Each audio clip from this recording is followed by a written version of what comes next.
वासुदेवाय. श्रीमद भागवतम स्कंद चौथा अध्याय 22वा श्लोक संख्या 26. श्लोक अशा प्रकारे आहे.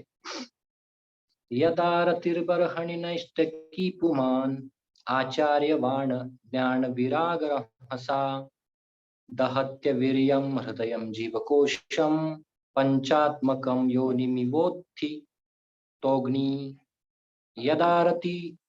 यदारतिर्ब्रह्मणि नैष्टकी पुमान् आचार्यवाण ज्ञान विराग रहसा दहत्य वीर्यं हृदयं जीवकोशं पंचात्मकं योनिमिवोत्थि तोग्निः. यदारतिर्ब्रह्मणि नैष्टकी पुमान् आचार्यवाण ज्ञान विराग रहसा दहत्य वीर्यं हृदय जीवकोशं पंचात्मकं योनिमिवोत्थि तोग्निः. भाषांतर. शरीरातील हृदयात जीवाचा वास असतो आणि त्याच्यावर पंचमहाभूतांचे आच्छादन असते. आध्यात्मिक गुरुच्या कृपेमुळे आणि ज्ञान तथा अनासक्तीच्या जागृतीमुळे त्याची जेव्हा भगवंतांवरील आसक्ती दृढ होते तेव्हा काष्टातून उद्भवणारा अग्नी काष्टासच जाळून भस्मसात करतो. तद्वत तो आपल्यावरील भौतिक आच्छादने जाळून टाकतो.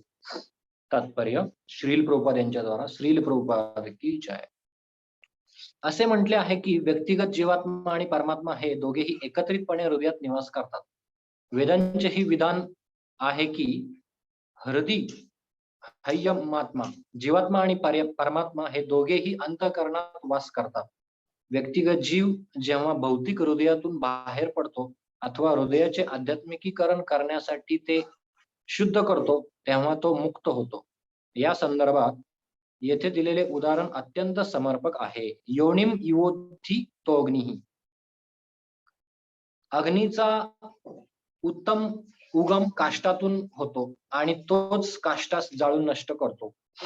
त्याचप्रमाणे जीवाची पुरुषोत्तम भगवंतांवरील आसक्ती वृद्धिंगत होते तेव्हा त्याला अग्नी समान समजण्यात यावे. प्रकाश आणि उष्णतेच्या प्रदर्शनाद्वारे प्रज्वलित अग्नी दृश्यमान होतो. हृदयातील जीवात्मा जेव्हा पूर्ण आध्यात्मिक ज्ञानाने प्रबुद्ध होतो आणि भौतिक जगापासून अनासक्त होतो तेव्हा तो पृथ्वी, जळ, अग्नी, वायू तथा आकाश या पंचमहाभूतांचे आपल्यावरील आवरण जाळून भस्मसात करतो. आणि अज्ञान, मिथ्या अहंकार, भौतिक जगावरील आसक्ती, द्वेष आणि भौतिक भावनेतील तल्लीनता या 5 प्रकारच्या ऐहिक आसक्तींमधून मुक्त होतो. याच या श्लोकातील पंचात्मकम शब्दाचा अर्थ पंचमहाभूते अथवा भौतिक कल्मशांची 5 आवरणे असा आहे. ही 5 प्रकारची आवरणे ज्ञान आणि वैराग्याच्या प्रज्वलित अग्नीद्वारे जाळून भस्मसात केली जातात. तेव्हा मनुष्य हा पुरुषोत्तम भगवंतांच्या भक्तिमय सेवेमध्ये दृढपणे स्थिर होतो. मनुष्य जोपर्यंत अधिकृत आध्यात्मिक गुरुचा आश्रय घेऊन त्याच्या आदेशानुसार स्वतःला श्रीकृष्णांविषयी असणारे आकर्षण वृद्धिंगत करीत नाही तोपर्यंत जीवावरील 5 प्रकारची आवरणे भौतिक हृदयातून नष्ट करता येत नाही. जीव हृदयामध्ये स्थित असतो आणि त्याला हृदयापासून दूर नेणे म्हणजे त्याला मुक्त करणे होय. ही प्रक्रिया अशी आहे. मनुष्याने सर्वप्रथम प्रमाणित आध्यात्मिक गुरुचा आश्रय घ्यावा आणि त्याच्या उपदेशांद्वारे स्वतःचे भक्तिमय सेवेविषयक ज्ञान वृद्धिंगत करावे, भौतिक जगापासून अनासक्त व्हावे आणि मग मोक्ष प्राप्ती करावी. यात प्रगत भक्त हा आपल्या भौतिक देहात नव्हे तर आध्यात्मिक देहात निवास करीत असतो. या संदर्भात उदाहरण देता येईल की सुकलेल्या नारळावर जरी बाह्य आच्छादने असली तरी तो त्या आच्छादनांपासून सुटलेला असतो. म्हणून शुद्ध भक्ताच्या शरीरास चिन्मय शरीर म्हणजे आध्यात्मिक शरीर असे म्हणतात. दुसऱ्या शब्दात भक्ताच्या देहाचा ऐहिक कार्याशी संबंध नसतो आणि म्हणून भगवद्गीतेत 14.26 सांगितल्याप्रमाणे तो भक्त सदैव मुक्त असतो. ब्रह्मभूयाय कल्पते. श्रील रूप गोस्वामी देखील या तथ्याचे अनुमोदन करतात. इहा यस्य हरेर्दासे कर्मणा मनसा गिरा निखिला स्वप्य वस्थासु जीवन मुक्तस उच्यते. जो मनुष्य आपले शरीर, मन आणि वाणी यांद्वारे भगवंतांची पूर्णपणे सेवा करीत असतो, तो ऐहिक देहात असूनही मुक्त असतो, मग तो कोणत्याही स्थितीत असो. ओम अज्ञानतिमिरन्धस्य ज्ञानाञ्जनशलाकया चक्षुरुन्मिलितं येन तस्मै श्रीगुरुवे नमः. श्रीचैतन्यमनोभीष्टं स्थापितं येन भूतले स्वयं रूपः कदा मह्यं ददाति स्वपदान्तिकं. वन्देऽहं श्रीगुरुः श्रीयुतः पदकमलं श्रीगुरून् वैष्णवांश्च. श्रीरूपं साग्रजातं सहगण रघुनाथान्वितं तं सजीवं साद्वैतं सावधूतं परिजनसहितं कृष्णचैतन्यदेवं श्रीराधा कृष्णपदान् सहगण ललिता श्रीविशाखान्वितांश्च. नमो विष्णुपदाय कृष्णप्रेष्ठाय भूतले श्रीमते भक्तिवेदान्त स्वामिन् इति नामिने. नमस्ते सरस्वती देवे गौरवाणी प्रचारिणे निर्विशेष शून्यवादी पाश्चात्य देशतारिणे. वाञ्छाकल्पतरुभ्यश्च कृपा सिन्धुभ्य एव च पतितानां पावनेभ्यो वैष्णवेभ्यो नमो नमः. जय श्री कृष्ण चैतन्य प्रभु नित्यानंद श्री अद्वैत गदाधर श्रीवासादि गौर भक्त वृंद. हरे कृष्णा कृष्णा कृष्णा हरे हरे हरे राम राम राम हरे हरे.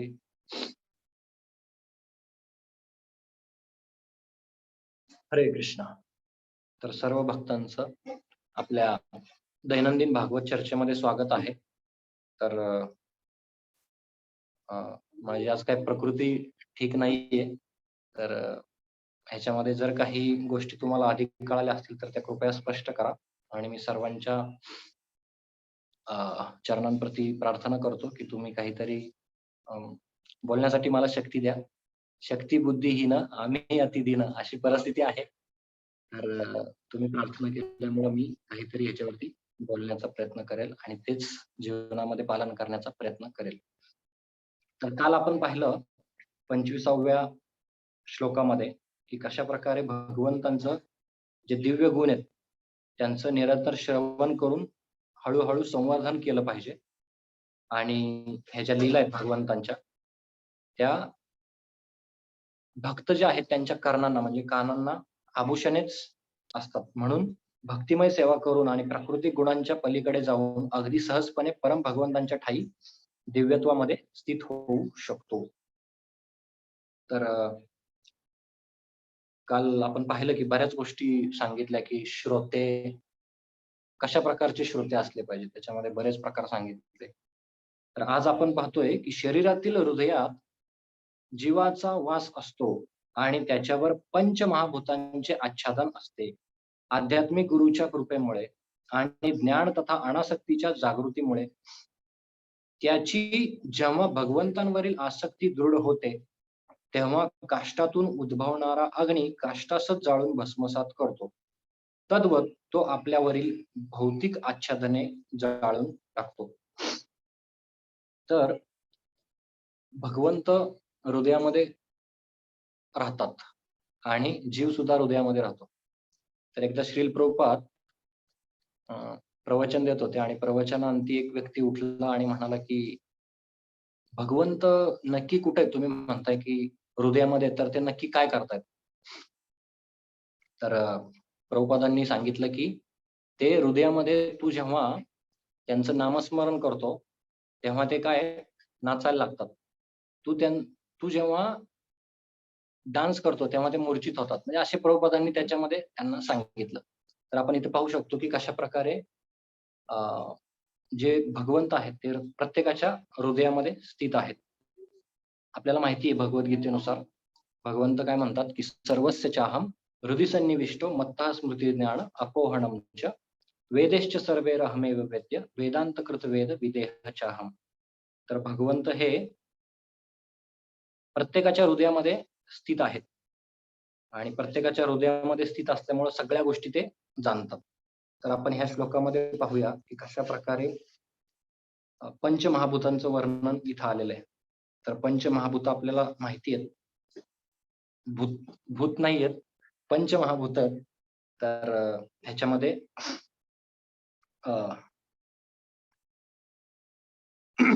शरीरातील हृदयात जीवाचा वास असतो. आपण पाहतो की शरीर हे जे आपलं आहे ते पंचमहाभूतांनी बनलेलं आहे.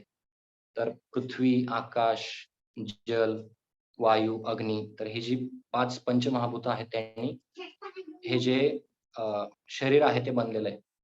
आणि आपण भगवद्गीतेमध्ये पण रेफरन्स ह्याचा पाहतो की कशा प्रकारे भूमिरापण लो वायू खम मनो बुद्धिरेवच 7.4 मध्ये याचा रेफरन्स आहे. तर हे जे पंचमहाभूत आहेत, ह्या पंचमहाभूतांनी हे जे आपलं स्थूल आणि सूक्ष्म, स्थूल शरीर म्हणजे ही 5 पंचमहाभूत आणि सूक्ष्म शरीर म्हणजे मन, बुद्धी आणि अहंकार. तर ह्याद्वारे हे आपलं ग्रॉस आणि सटल म्हणजे सूक्ष्म आणि स्थूल असं शरीर बनलेलं आहे. आता इथं त्याचा वास सांगितला, त्यानंतर सांगतात की आध्यात्मिक गुरुच्या कृपेमुळे आणि ज्ञान तथा अनासक्तीच्या जागृतीमुळे त्याची जेव्हा भगवंतांवरील आसक्ती दृढ होते तेव्हा काष्ठातून उद्भवणारा अग्नी काष्टासच जाळून भस्मसात करतो. तद्वत तो आपल्यावरील भौतिक आच्छादने जाळून टाकतो. तर आध्यात्मिक गुरुची कृपा खूप महत्वाची आहे. आपल्याला माहिती आहे चैतन्य चरितामृत मध्ये वर्णन आहे, ब्रह्मांड भ्रमिते कोण भाग्यवान जीव, गुरु कृष्ण प्रसादे पाय भक्तिलता बीज. तर हे भक्तिलताचं जे बीज आहे ते संपूर्ण ब्रह्मांडामध्ये असा कोण भाग्यवान जीव आहे, परंतु जो खरा भाग्यवान आहे ज्याला आध्यात्मिक गुरूंची आणि भगवान श्रीकृष्णांची कृपा प्राप्त झालेली आहे, तोच ह्या भक्तिलता बीजचं आस्वादन किंवा त्याच्यामध्ये प्रगत होऊ शकतो. तर इथं काय सांगितलंय की एक उदाहरण दिलंय, एक अॅनालॉजी दिलेली आहे. काष्ट म्हणजे लाकूड. जेव्हा आपण पाहतो की वनामध्ये वणवा लागतो, एक झाड दुसऱ्या झाडावरती घर्षण होऊन त्याच्यापासून अग्नी निर्माण होते आणि अग्नी काय करते, त्या काष्ट म्हणजे त्या लाकडालाच जाळून भस्मसात करते. तर त्याच प्रकारे सांगितलंय आपल्या हृदयामध्ये जीव आहे आणि हा जीव 2 गोष्टी त्याच्यामध्ये, एक तर त्या हृदयाचं पूर्ण आध्यात्मिकीकरण तो करतो किंवा ती जी जागा आहे ती जागा त्यागण्याची पद्धती काय, तर आध्यात्मिक गुरूंच्या कृपेमुळे आणि ज्ञान तथा अनासक्तीच्या जागृतीमुळे. इथं अनासक्ती सांगितलंय. तर अनासक्ती जेव्हा आपण म्हणतो तेव्हा आपण बऱ्याच वेळा ऐकलंय, जगदीश गौरांग प्रभूंनी पण आपल्याला बऱ्याच वेळा सांगितलंय रविवारच्या कार्यक्रमामध्ये की कशा प्रकारे आपण भक्तीमध्ये प्रगती करतोय का अधोगती करतोय हे कसं आपण समजून घ्यायचं. तर ज्या भौतिक गोष्टी आहेत त्या भौतिक गोष्टींकडे आपली अनासक्ती आणि ज्या भक्तिमय क्रिया आहेत, ज्या गुरु कृष्ण यांच्याबद्दल ज्या क्रिया आहेत त्याच्यामध्ये आसक्ती.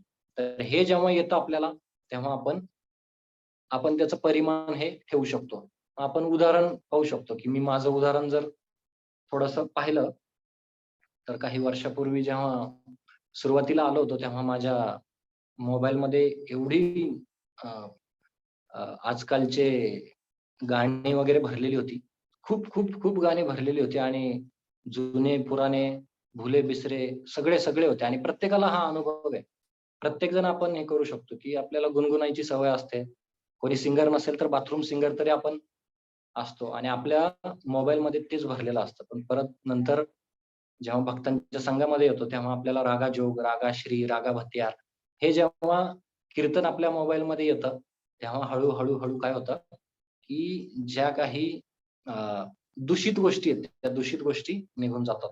असं सांगितलंय ज्याप्रमाणे विष्ठा आहे, त्या विष्ठेवरती जेव्हा सूर्यप्रकाश पडतो तेव्हा ती विष्ठा सुद्धा शुद्ध करण्याचं सामर्थ्य सूर्यप्रकाशात असतं.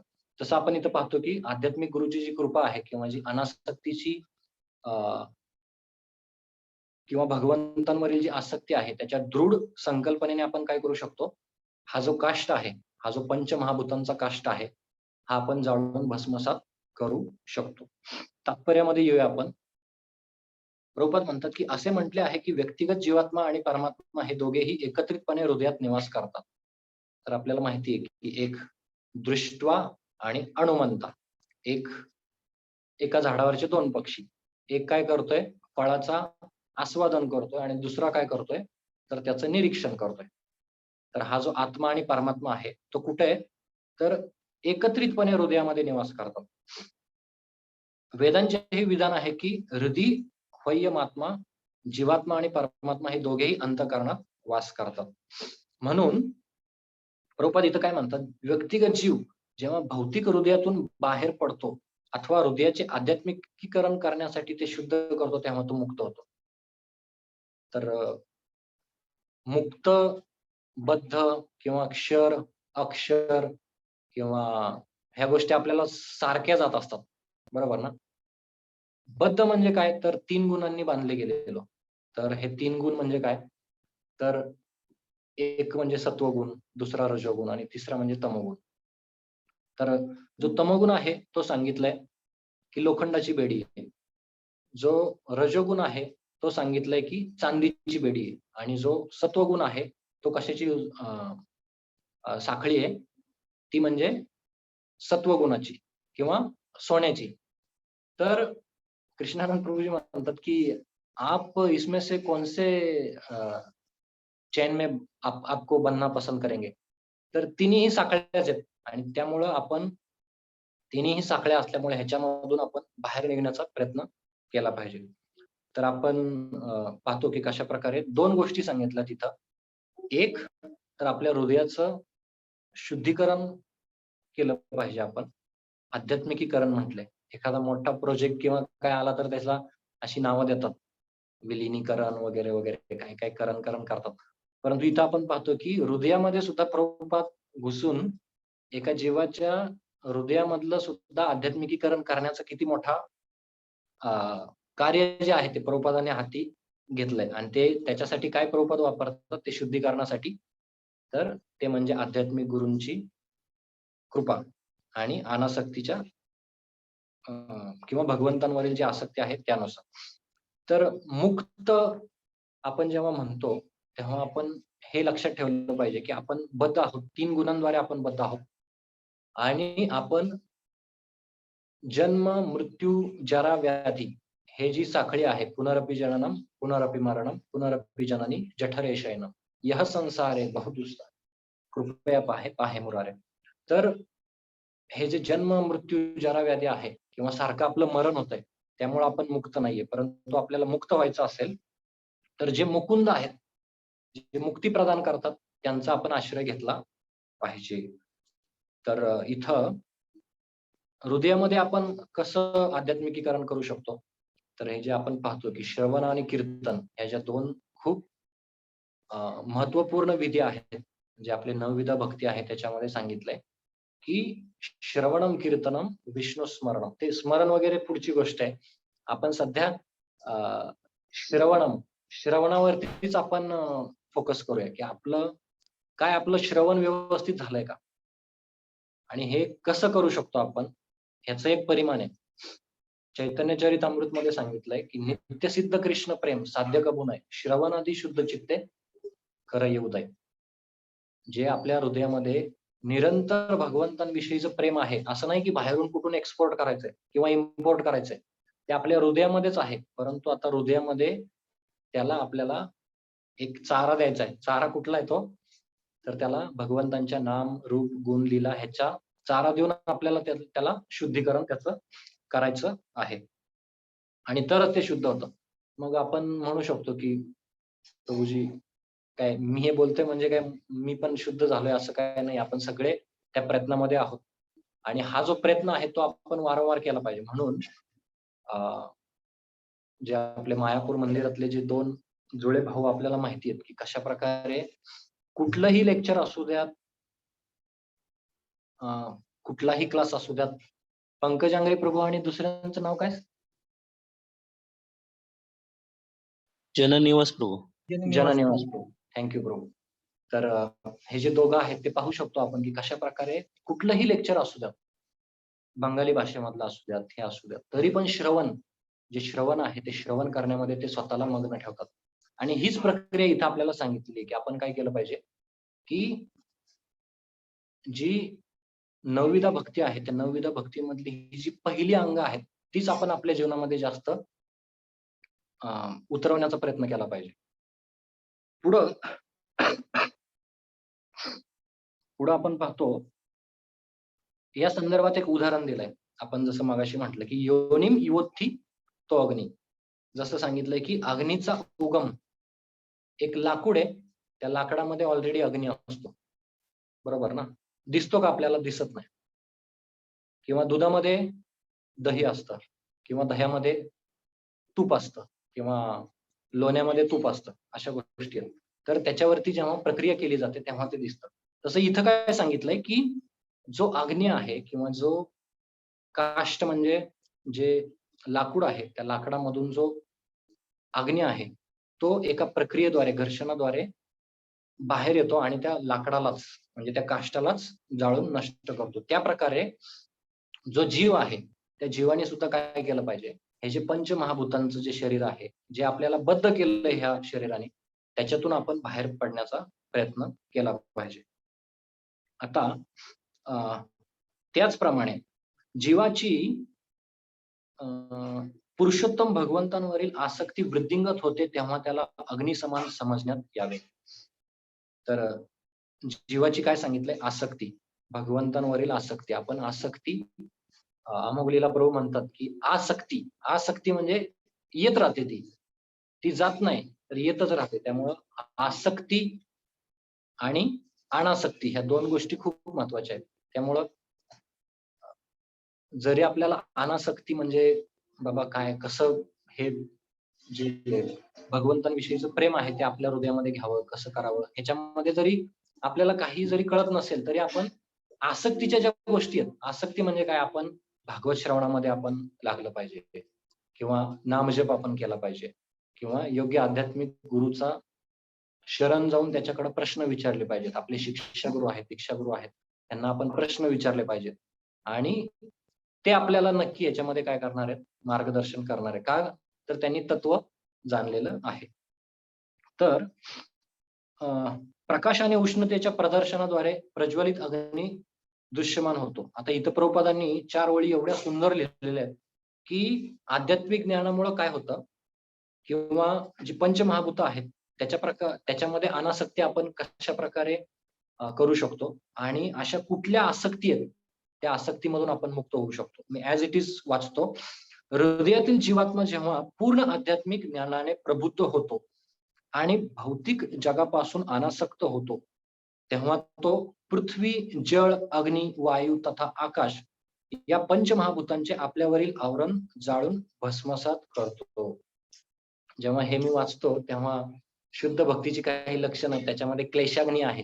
जे क्लेश आहेत, ते क्लेश अ, जाळून भस्मसात करण्याची शक्ती ही जी शुद्ध भक्तीमध्ये आहे.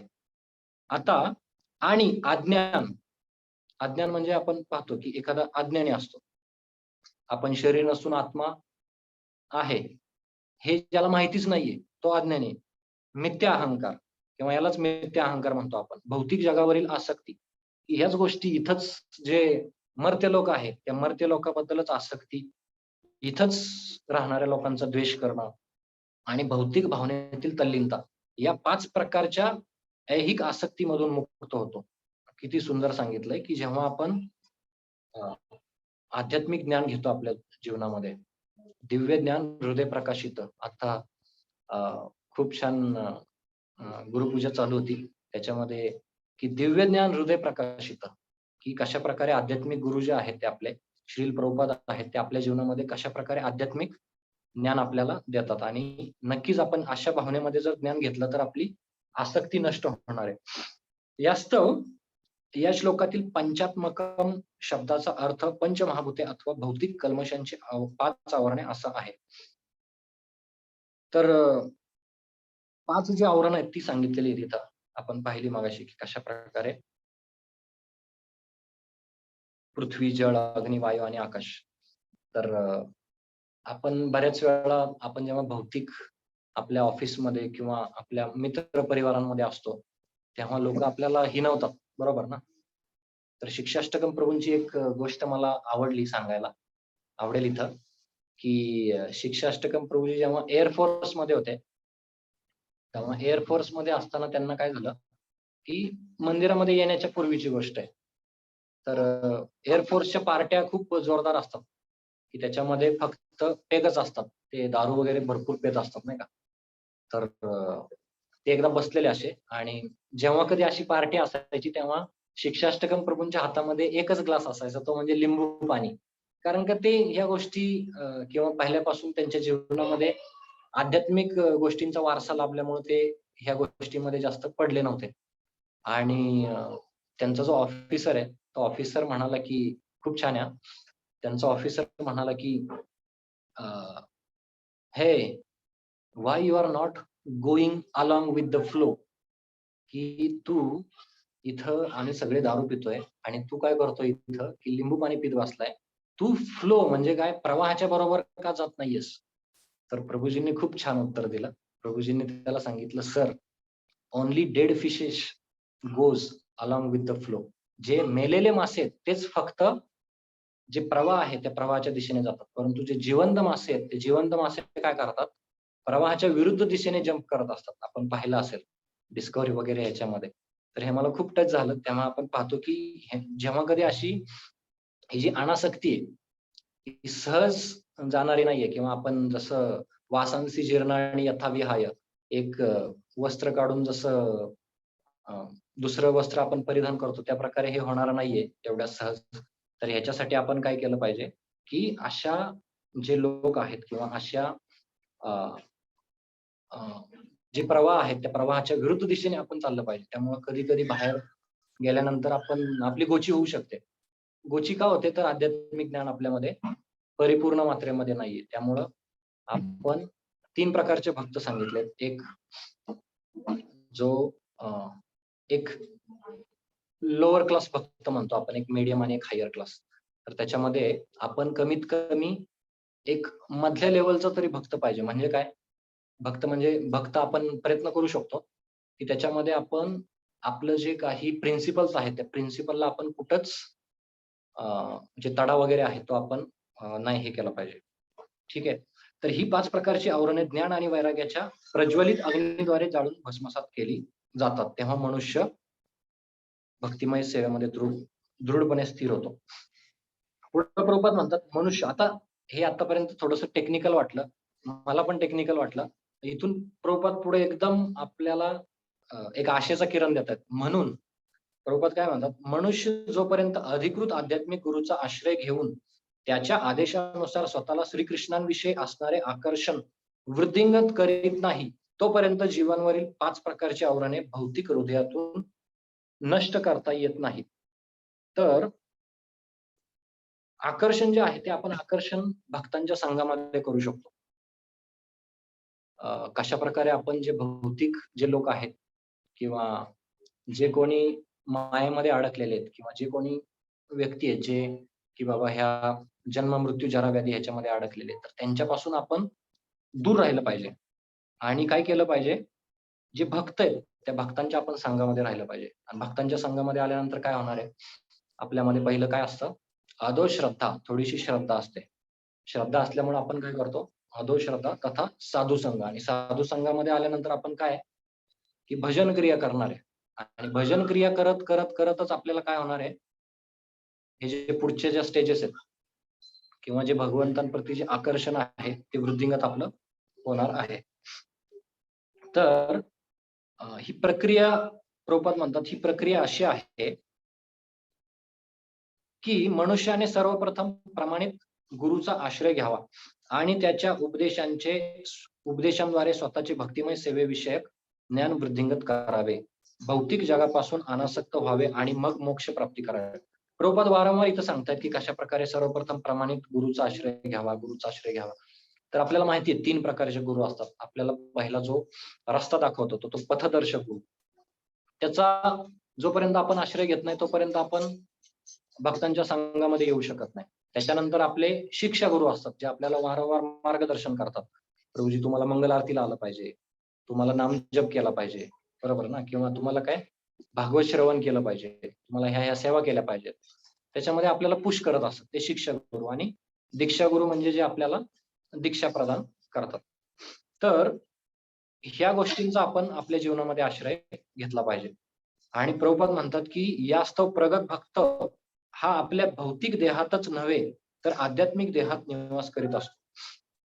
आणि इथे खूप सुंदर उदाहरण दिलंय की नारळाचं उदाहरण दिलंय किंवा शंकर मोरे प्रभूंनी ह्याच्या अगदी एकदा सांगितलं होतं चिक्कू.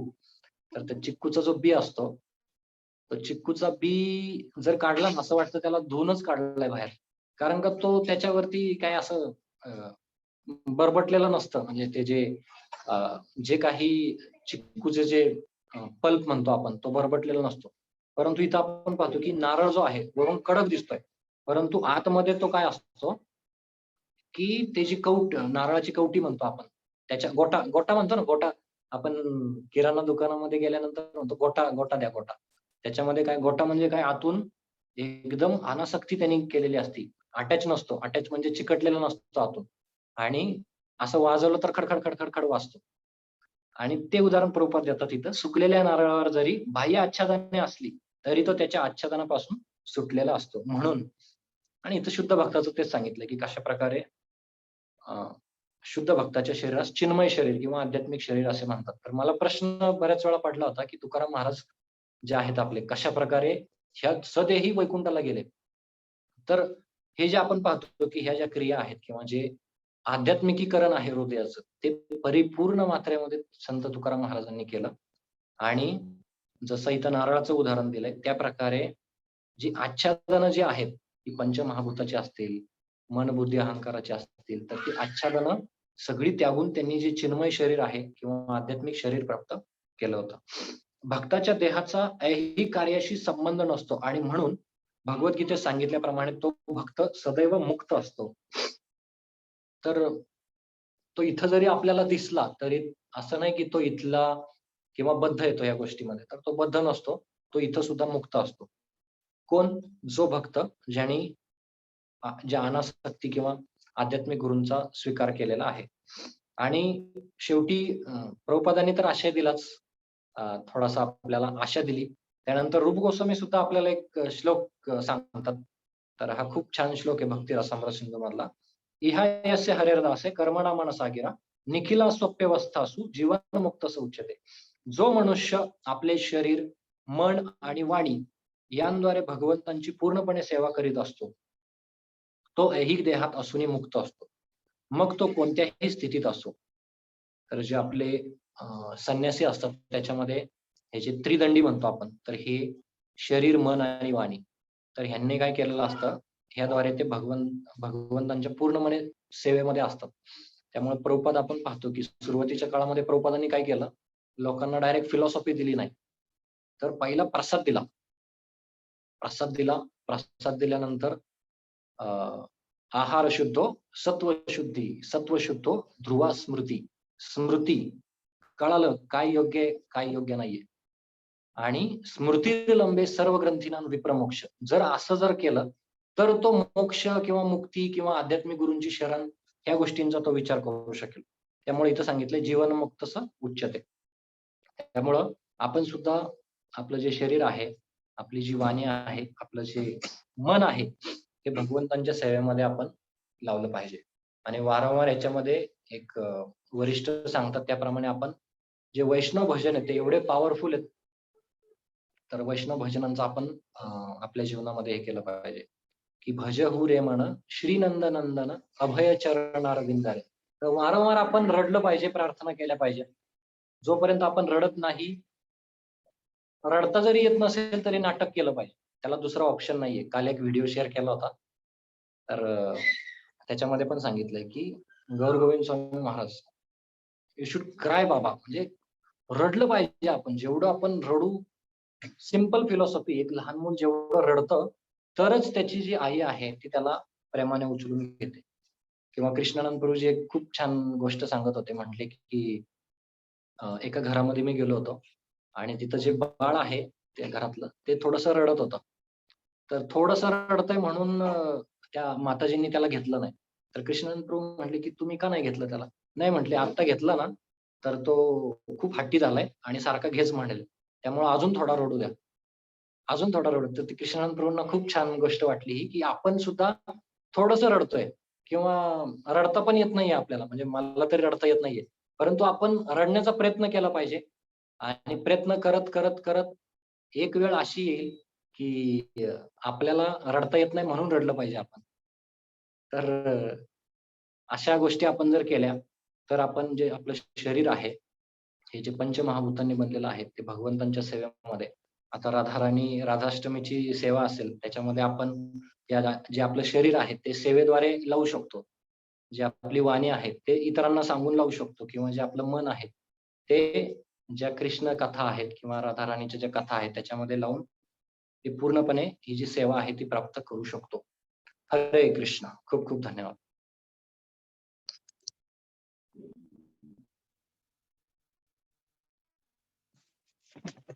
हरे कृष्ण. खूप खूप धन्यवाद प्रभूजी. तर प्रभूजीने खूप सुंदर मार्गदर्शन केलं आपल्याला ह्या 26 नंबर श्लोकावरती. विशेष करून प्रभू सांगतात की जीवात्मा आणि परमात्मा यांचं स्थान कुठे आहे खरं. हे स्थान कुठे आहे आणि त्याला कशा प्रकारे आपण ह्या पंच महाभूताचं जे शरीर आहे त्याच्यातून आपण कसं त्याला मुक्त केलं पाहिजे किंवा जो लाकडाचं उदाहरण दिलेलं आहे. खूप सुंदर खरंच प्रभुपादांनी तात्पर्यच एवढं सुंदर होतं प्रभुपादांचं खरं. प्रभूजींची तब्येत ठीक नव्हती परंतु प्रभूजींनी खूप सुंदर आपल्याला मार्गदर्शन केलं, ज्यामध्ये कशा प्रकारे आपण ही अनासक्ती आणि ज्ञानाद्वारे कशा प्रकारे आपण ह्याच्यातून मुक्त झालं पाहिजे नारळाप्रमाणे. आणि त्यासाठी आध्यात्मिकीकरण होणं गरजेचं आहे. एक नवीन शब्द आपल्याला भेटला की आपल्याला कशा प्रकारे हे जेव्हा प्रोसेस होणं गरजेचं आहे आपल्याला, त्यालाच आध्यात्मिकरण म्हणतात प्रभुपाद.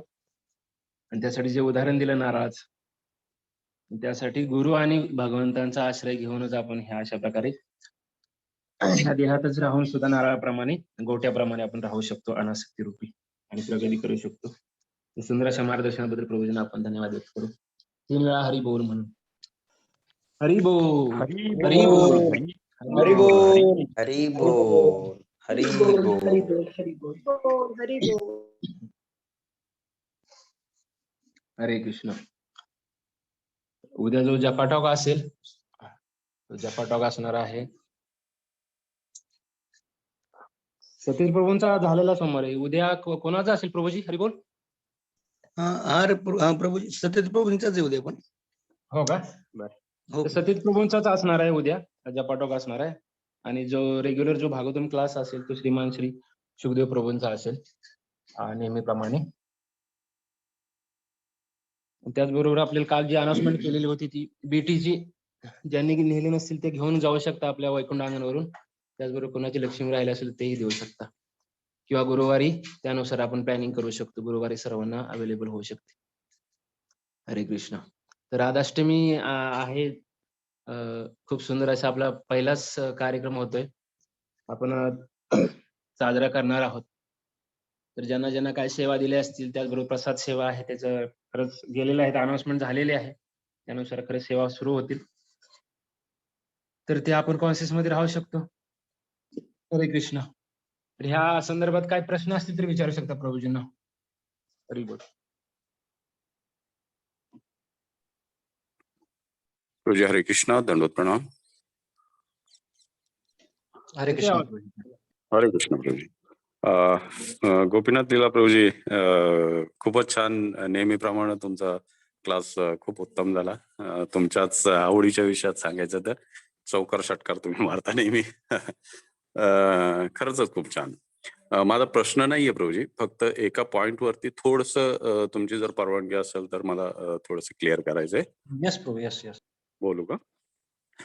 तुम्ही जो पॉइंट ह्याचा सांगितला ना, एअरफोर्सचा पार्टीचा वगैरे सांगितला, त्याच्याबद्दल फक्त मला थोडस स्पष्टीकरण हे द्यायचंय की पहा, ह्या क्लासमध्ये बरेचसे असे पॅरेंट्स देखील आहे जे विचार करत असतील वेगवेगळ्या करिअर बद्दल. त्यांची मुलं छोटी असतील, त्यांच्या मुलांसाठी वेगवेगळ्या करिअर बद्दल. तुमचं स्वतःचं उदाहरण घ्यायचं तर ब्रजेश मोठं झाल्यानंतर तुम्हाला देखील प्रश्न पडेल किंवा ब्रजेशची आवड निवड तुम्ही विचार कराल.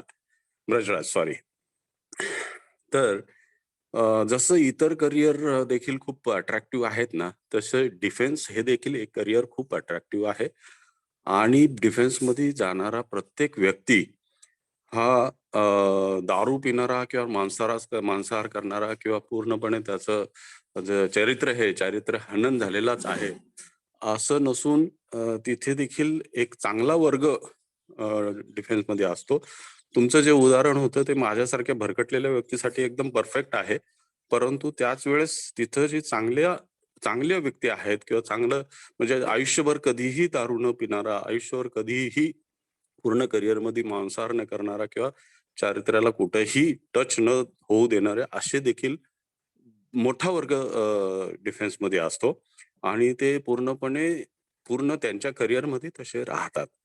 तर त्यांच्याबद्दल देखील मला वाटतं आपण सांगणं योग्य राहील. हे ह्याच्यासाठी मी सांगतो कारण जर समजा एखाद्या मुलाला किंवा एखाद्या पॅरेंट्सला असं वाटत असेल त्यांच्या मुलांनी किंवा त्या मुलांनी स्वतः असं वाटत असेल की आपण डिफेन्स हे करिअर चूज करावं, तर अशा कंडिशन मध्ये कसं आहे सगळे भागवतकार इतकं छान सांगतात की तुमचं प्रत्येक स्टेटमेंट हे आमच्या आयुष्यावरती खूप मोठा इन्फ्लुएन्स करत असतं. तर अशा वेळेस जर समजा ह्या स्टेटमेंटला घेऊन एखाद्या व्यक्तीने जर असं ठरवलं, अरे अरे नको तिथं तर असा असा प्रकार होतोय, तर मी ते करिअर किंवा माझ्या मुलांनी तिकडे नको जायला, तर कुठंतरी ते मला वाटतंय त्या मुलासाठी किंवा त्या पॅरेंटसाठी एक सेटबॅक होईल. तर मला वाटतं ह्याची काळजी आपण घेतली तर बरं होईल असं मला वाटतं. तुम्ही Thank you. सांगितलेलं उदाहरण एकदम परफेक्ट आहे प्रभूजी. पण त्याच वेळेस त्याची दुसरी बाजू जर सांगितली तर म्हणजे पॅरेंट्सच्या किंवा मुलांच्या मनात जी भीती एक प्रकारे होऊ शकते याच्यामुळं ती दूर देखील होऊन जाईल. हरे कृष्ण प्रभूजी. मी सांगितलेलं थँक्यू फक्त थँक्यू माझ्या प्रभूजी. स्वतःच्या ऍक्च्युली अनुभवातून मी प्रभूजी, सांगतो प्रभूजी. येस मी येस तुम्ही येस जे एक्झॅक्टली बघितलं अग्रीड आहे प्रभूजी. याच्यामध्ये हा, शिक्षाष्टकम प्रभूजींनी जे सांगितलेलं हा, तीच हा. मी सांगण्याचा प्रयत्न केला. आणि प्रभूजी असं नाही एअरफोर्स, आता आयटी मध्ये पण आपण पाहतोय की आयटी मध्ये पण जसं आता पाहतो की आपण स्मोकिंग वगैरे करणार तसे आता आपल्या इथं पण आहेत भक्त की असा काही क्राऊड असतो प्रत्येक ठिकाणी. आणि नक्कीच आहे की असा जो क्राऊड असतो त्याच्याविषयी पण आपण हे केलं पाहिजे जेणेकरून भविष्यामध्ये जिथं कुठं आपण आपल्या मुलांना घालण्याचा प्रयत्न करू किंवा ऍडमिशन घेण्याचा प्रयत्न करू त्यावेळेस हे सुद्धा त्याला हे होईल. पण yes Prabhuji, thank you. Thank you Prabhuji. हरे कृष्ण. धन्यवाद.